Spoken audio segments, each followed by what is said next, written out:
Gue disaring sebagai muslim, tapi gue nggak nganggep diri religius. Gue nggak pernah dengerin hal-hal kayak klaim cucu nabi atau habaib. Sampai akhirnya gue nemuin video ini. Ini sudah menjurus mengarah kepada pengkastaan di masyarakat. Seorang kiai mempertanyakan keabsahan nasab habaib. Bukan berarti itu mengurangi kemuliaan, mengurangi keutamaan orang-orang yang berilmu. Ba'lawi diragukan nasab mereka yang terputus. Dan ternyata selama ini Ba'lawi udah jadi simbol kehormatan dalam masyarakat. Privilege sebagai cucu nabi, gelar dengan otoritas yang gak terbantahkan, itu cuma salah satu dari sekian banyak yang bisa mereka dapatin dengan hanya ngaku darah suci mengalir di dalam dirinya. Tapi apa jadinya jika klaim ini lubang kelinci yang jadi lubang buaya sosial? Satu Habib, walaupun Habibnya jahlun, maksudnya bodoh kata Iwan, itu ukurannya perbandingannya sama 70 kiai yang alim.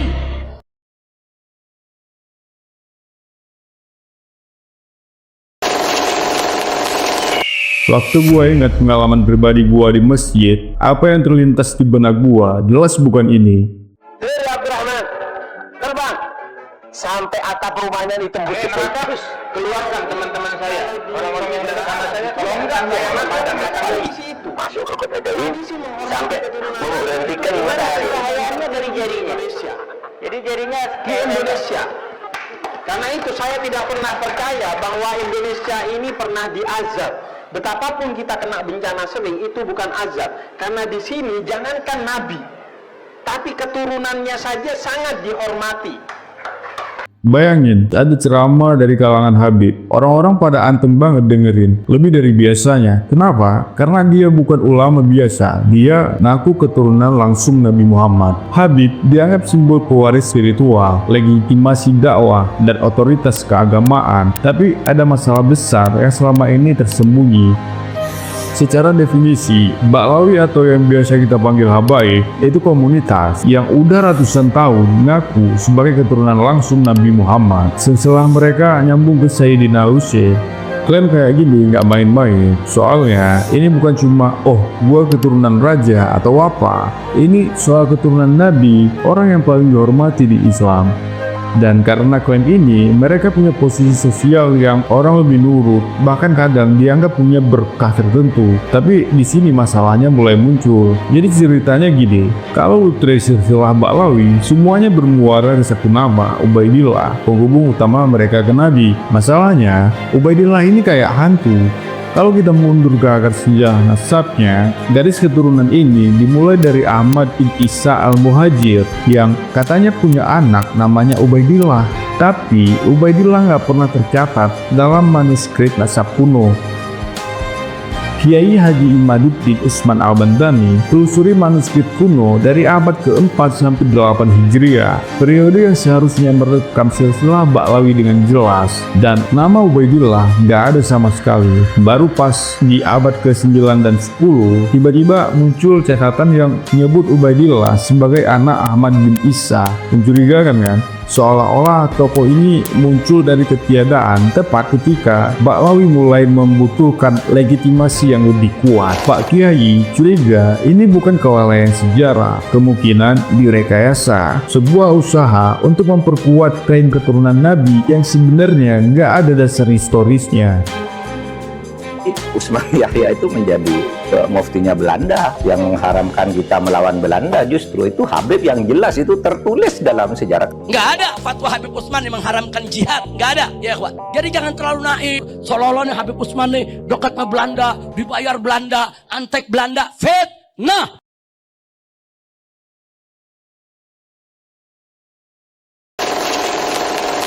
Tapi tunggu, cerita ini belum kelar. Kalau yang tadi masih bisa diperdebatkan sebagai masalah dokumentasi, yang ini udah di level sains. Mereka tes DNA ke para Habib Ba'lawi dan hasilnya haplogrup G. Itu kode genetik yang lebih umum ditemuin sama bangsa Yahudi. Sedangkan kalau mereka beneran keturunan Nabi Muhammad, harusnya haplogrup J1 yang dikenal sebagai penanda genetik keturunan Bani Quraisy. Artinya, secara genetika, klaim keturunan langsung Nabi mulai goyah. Ini bukan konspirasi atau gimana ya. Ini DNA yang nggak bohong kalau dirinya suci. Kalau bukti sejarah dan genetikanya meragukan, kenapa klaim ini masih begitu kuat? Jawabannya, kecenderungan manusia memberikan kepercayaan kepada figur yang dianggap memiliki otoritas tanpa evaluasi kritis, sehingga masyarakat secara psikologis terdorong untuk menghormati mereka. Ada yang mikir, ngapain sih ribut soal keturunan? Yang penting kan amalnya. Tapi tunggu dulu,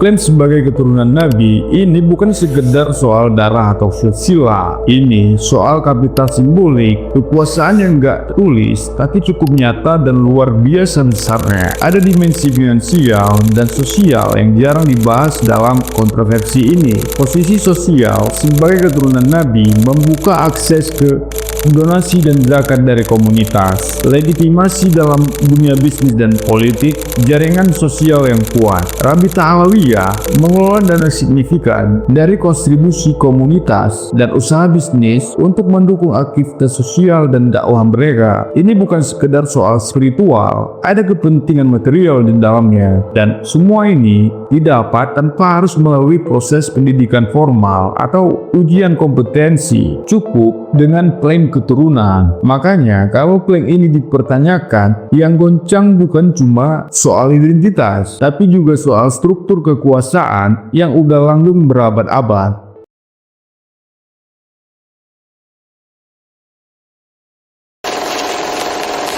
Di balik klaim ini, ada ekosistem yang kompleks. Rabita Alawiyah berdiri sejak 1928. Mereka ini kayak guardiannya nasab Ba'alawi di Indonesia. Mereka nggak hanya mengelola silsilah, tapi juga aktif dalam pendidikan sosial dan dakwah, memperkuat posisi komunitas Ba'alawi. Ceramah para habaib sering lebih diminati dibandingkan ulama tanpa garis keturunan, memperkuat posisi mereka secara sosial. Gelar hadith bukan sekedar simbol sosial, tapi tanda keberkahan dan otoritas spiritual, dan semua legitimasi ini berasal dari satu klaim keturunan Nabi. Sekarang coba bayangin kalau klaim itu ternyata bermasalah. Apa yang terjadi sama struktur kekuasaan yang udah dibangun selama hampir 100 tahun ini? Komunitas Ba'alawi dan pendukung mereka mempertahankan klaim dengan keras, menggunakan konsep keabsahan nasab berdasarkan popularitas dan transmisi luas dalam tradisi Islam. Di sisi lain, Pak Kiai dan pendukungnya menuntut bukti ilmiah menggunakan metode sejarah, filologi, dan genetika untuk menguji kebenaran klaim itu.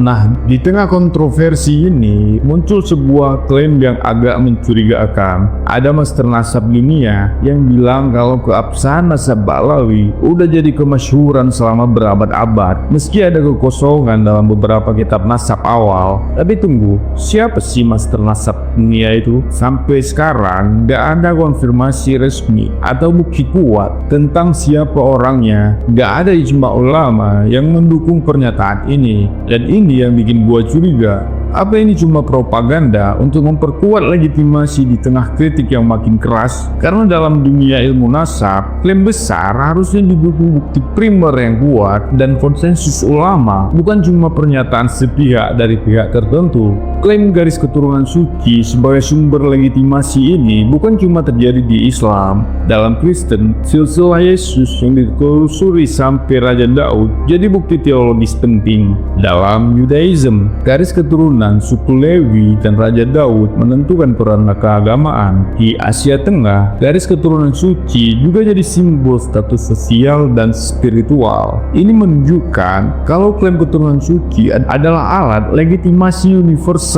yang dipakai banyak tradisi. Jadi, mungkin yang terjadi di Ba'alawi bagian dari pola human behavior. Pada awal abad ke-20, ada tokoh bernama Syekh Ahmad Surkati dan organisasi Al-Irsyad yang menentang diskriminasi sosial berdasarkan keturunan Arab Ba'lawi. Surkati nolak pandangan kalau keturunan Ba'lawi harus diperlakukan istimewa. Ini menimbulkan konflik dengan kelompok Ba'lawi tradisional kayak Jamiatul Khair.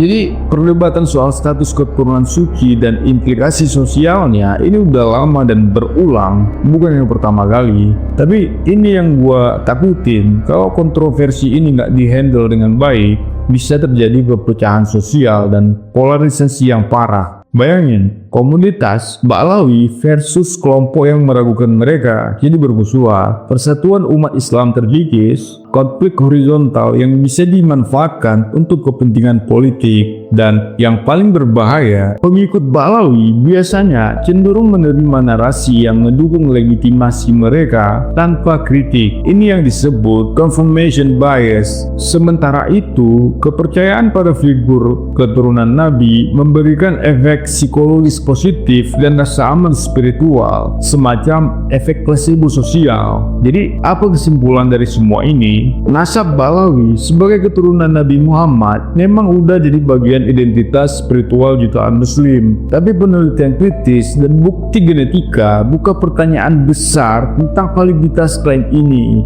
Dan mungkin yang paling penting bukan jawaban akhirnya, tapi gimana kita merespon pertanyaan ini? Apakah kita akan terima narasi lama tanpa pertanyaan, atau berani gali lebih dalam, cari kebenaran di balik cerita dongeng yang ya sering lewat di video TikTok gitu? Dalam dunia yang makin terbuka dengan ilmu pengetahuan modern, pertanyaan ini jadi sangat penting karena di ujungnya Islam itu agama yang mengajarkan pencarian kebenaran, dan kebenaran itu nggak akan takut sama pertanyaan yang murni dari hati, jujur. Yang gua harap kontroversi ini bisa jadi jembatan untuk dialog yang lebih terbuka, bukan jurang permisah. Karena persatuan umat itu lebih penting dari klaim keturunan manapun. Dan gimana pendapat lu soal ini? Coba komen di bawah.